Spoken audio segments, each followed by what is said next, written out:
Hi, ladies and gentlemen. Today we are going to do some transformations on our parent functions that we learned in our last video.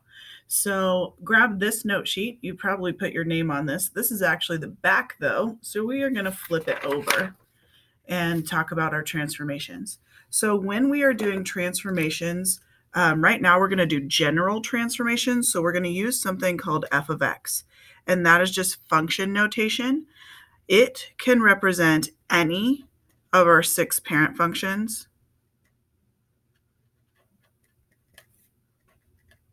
And there are actually more than 6, but 6 is how many we are going to focus on right now.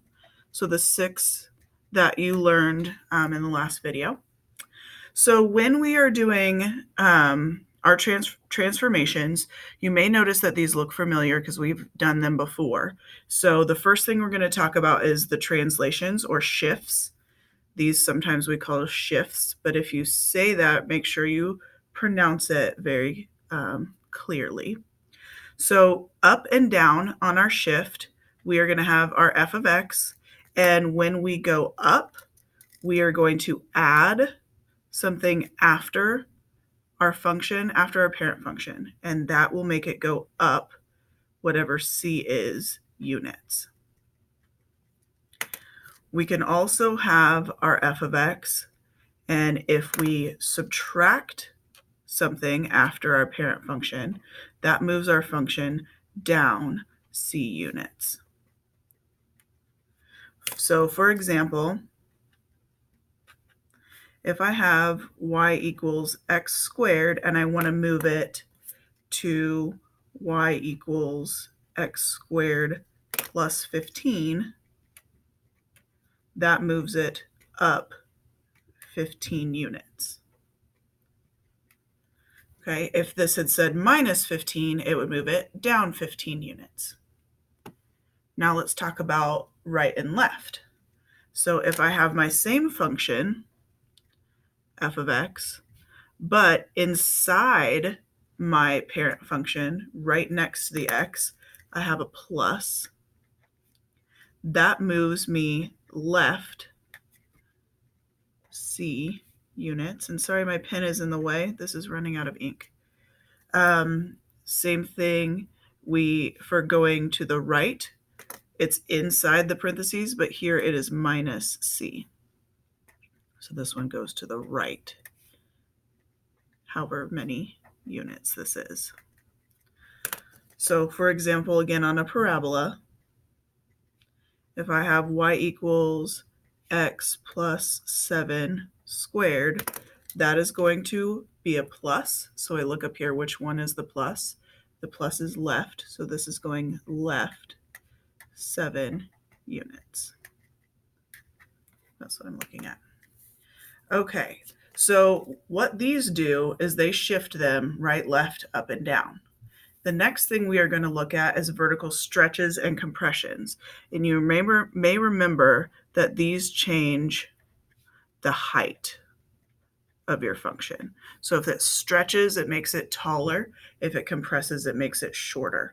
So on these, we're going to have a number out here times our parent function. Okay, so this is a stretch when our c value is greater than 1, and it is a compression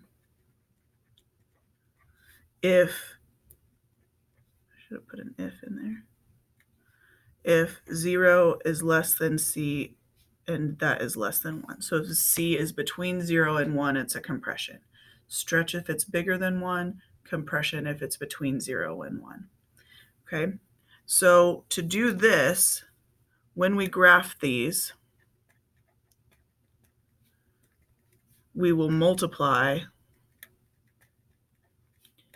each of our y values by our c. Okay, these, I probably should say what these do. These are going to change or move your start point.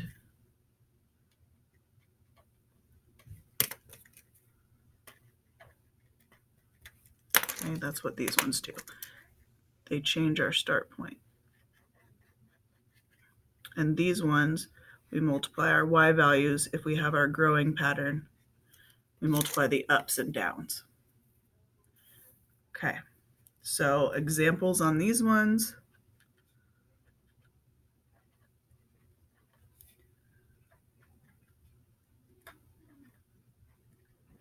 Okay, which one of these is a stretch and which one of these is a compression? Well, we talked about it's a stretch if it's bigger than 1. So which one is our number in front bigger than 1? This one's going to be the stretch because it's bigger than 1. So, vertical stretch of 32. This one is smaller than 1 but bigger than 0, so it's a vertical compression of 1/2. That's how you would denote those. And reflections are the last thing. So when we have our f of x, our function, if you have a negative in front of it, so right after the equal sign, this is going to change the sign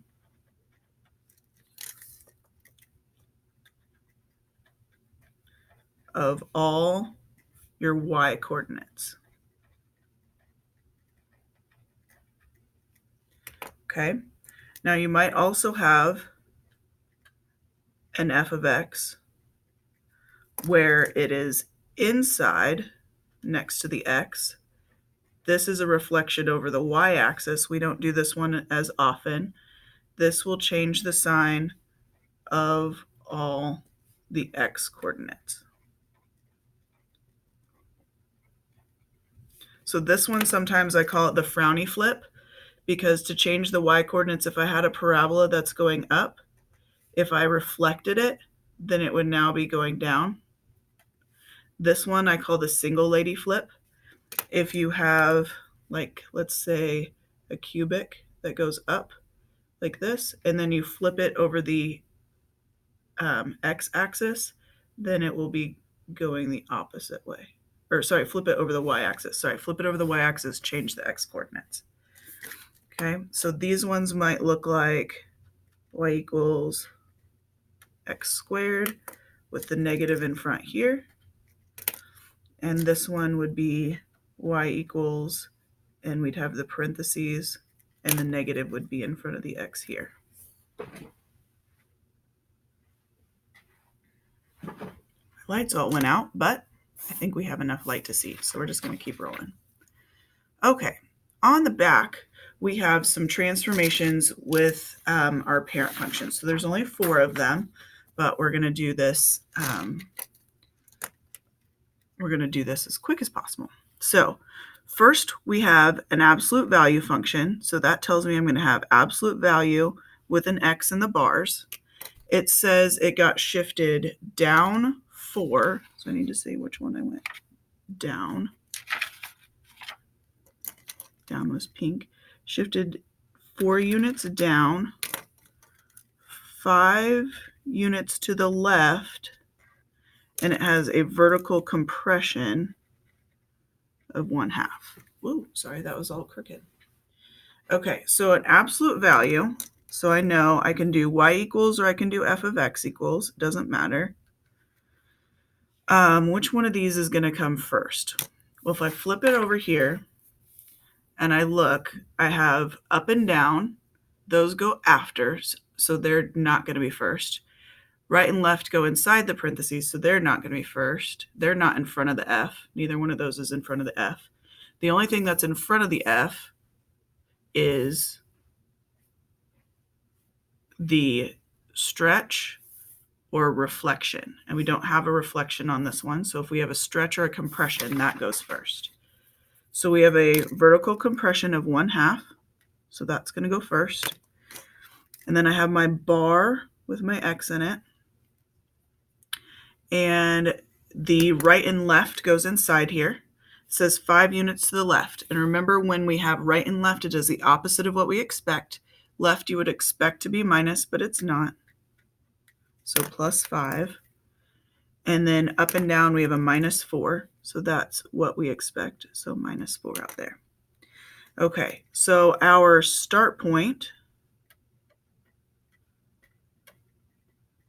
Since this is an absolute value, it's also actually the vertex.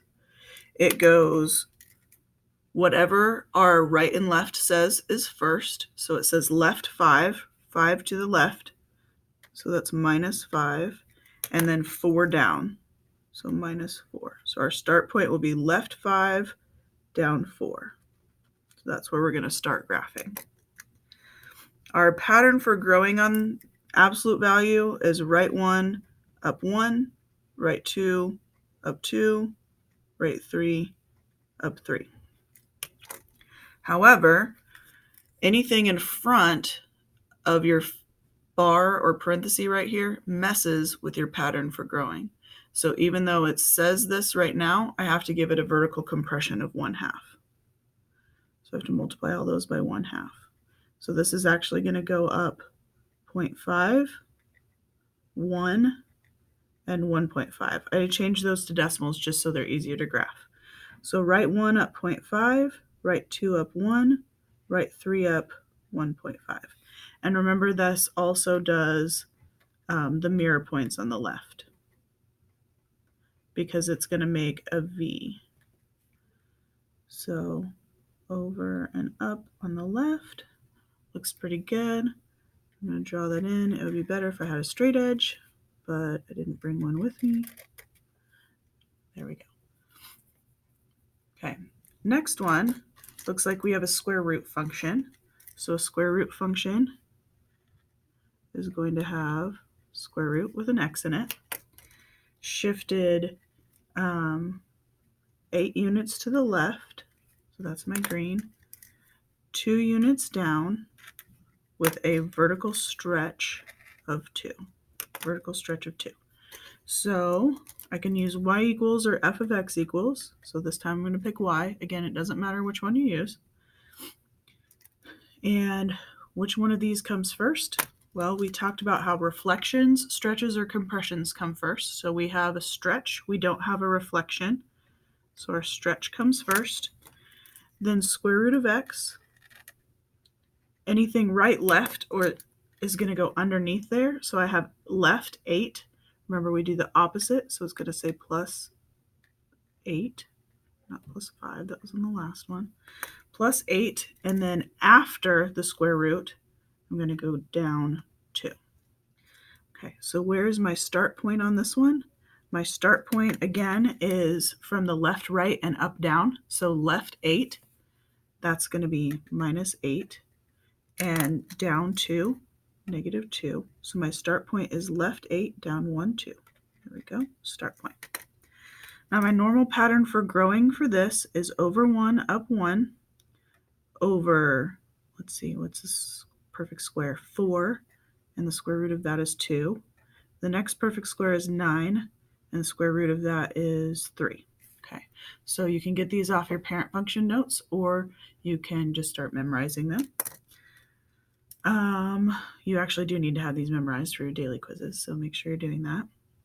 So on here, we have a stretch of 2, so we multiply all of these by 2. So we're actually going to go up 2, up 4, and up 6.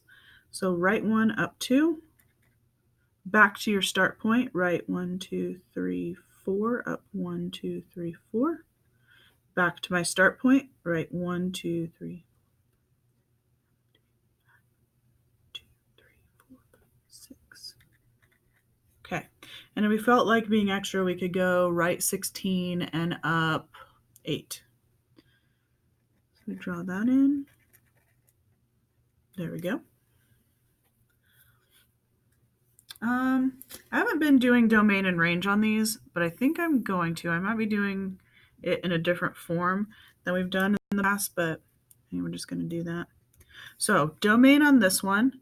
So from an arrow to an arrow, and always for absolute value, the domain is all real numbers. So we can draw that R with a line through it if we want to be cheat coding. And the range is from the bottom to the top. So if I look at the bottom of my parabola, my V, I start at -4, and it looks like it goes up from there. So all my Y values have to be greater than or equal to -4 because they're all from -4 and above. Now this one, the domain is a little bit stranger in range.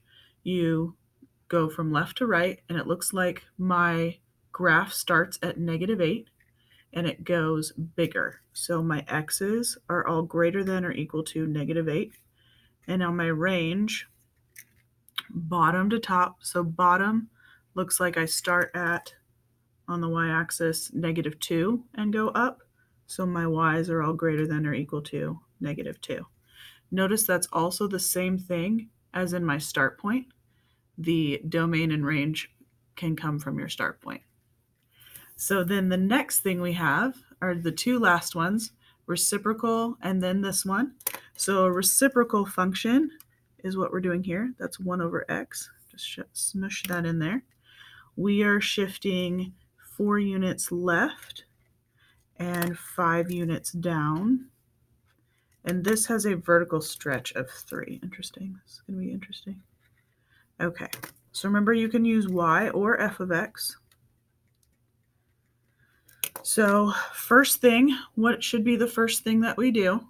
Well, the first thing that we should do is our stretch. And then we have 1 over x, and left and right go in the denominator because that's where the x is. We have left 4, so that's going to be plus 4. And then we have down 5, that's going to go after. And come on, get your right color, Mrs. Black. Down 5. Okay. We can also write this. You may see it written like this. And again, f of x and y don't matter, so whichever one we want. Some people write it with the stretch in the numerator and everything else the same, just without the parentheses now. So when you're doing these, always look to see if you have a stretch in the numerator or in front. It can be either place. So when you have a reciprocal, this numerator should always be 1, but if it's a different number, that means you have a stretch. Okay? So your start point on this one, which remember is actually our black hole. Our start point on this one is opposite of what's in here. Left 4 is -4. And then what it says after -5.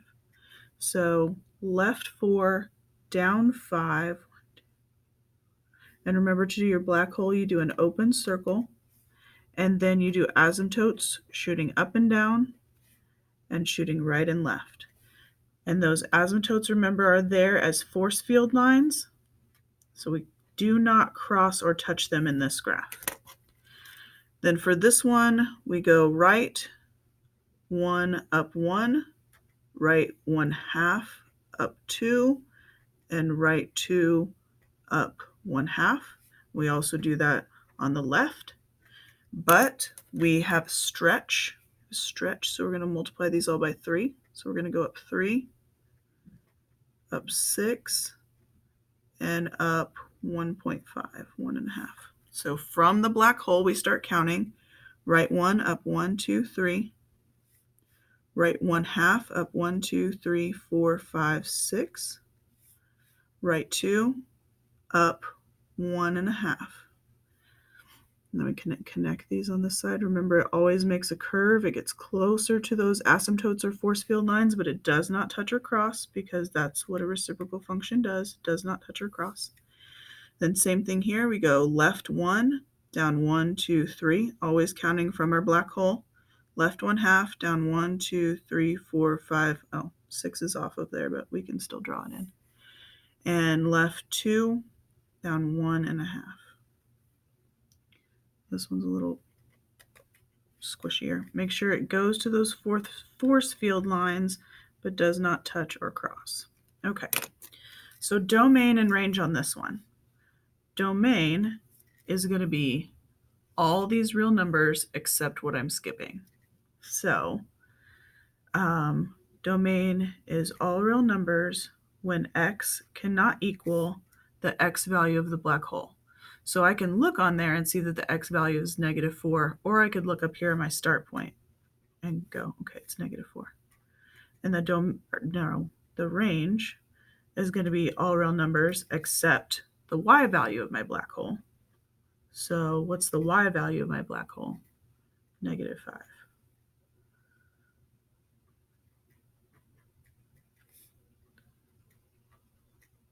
Okay. This last one is a little bit different. On this one, it asks us to graph this for the following thing. For f of x equals x to the third. So x to the third is our cubic function. And we've got all of these things here. So what's going on if we have a 2 in front? Well, that 2 in front is a vertical stretch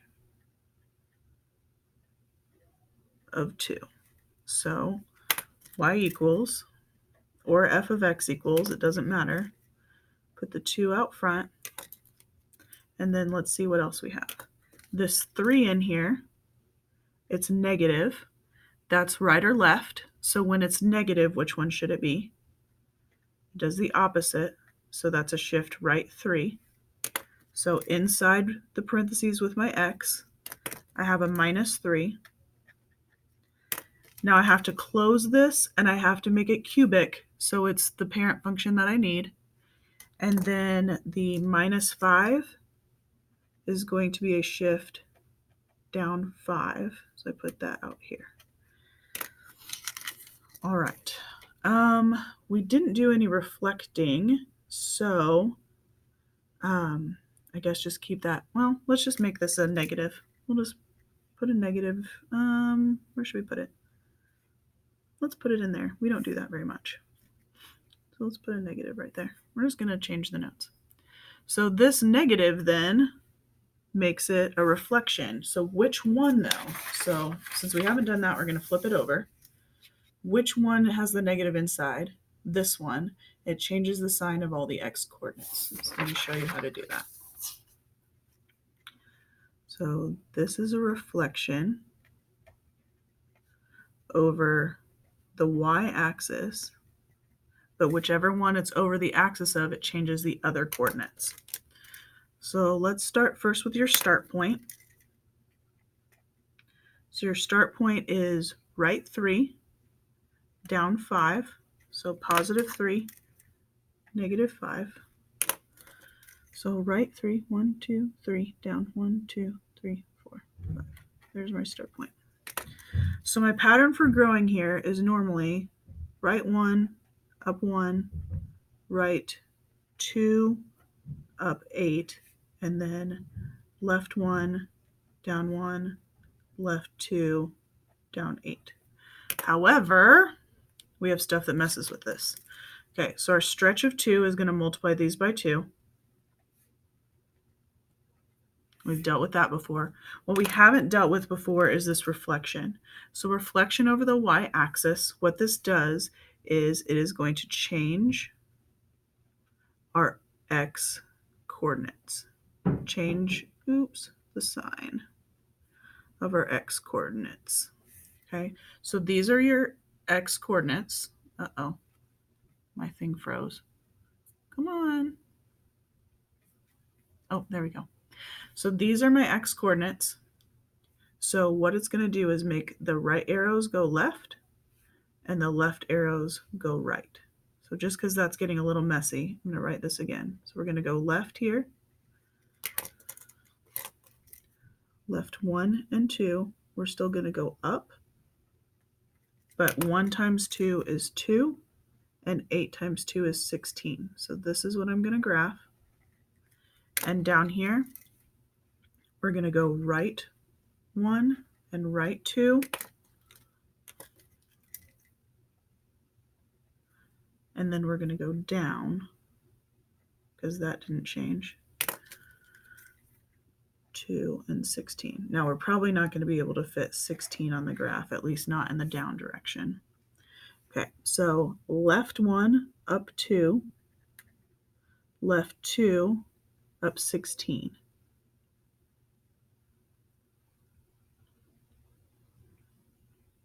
Oh, it's 1 off, but we can do that. And then right 1 down 2.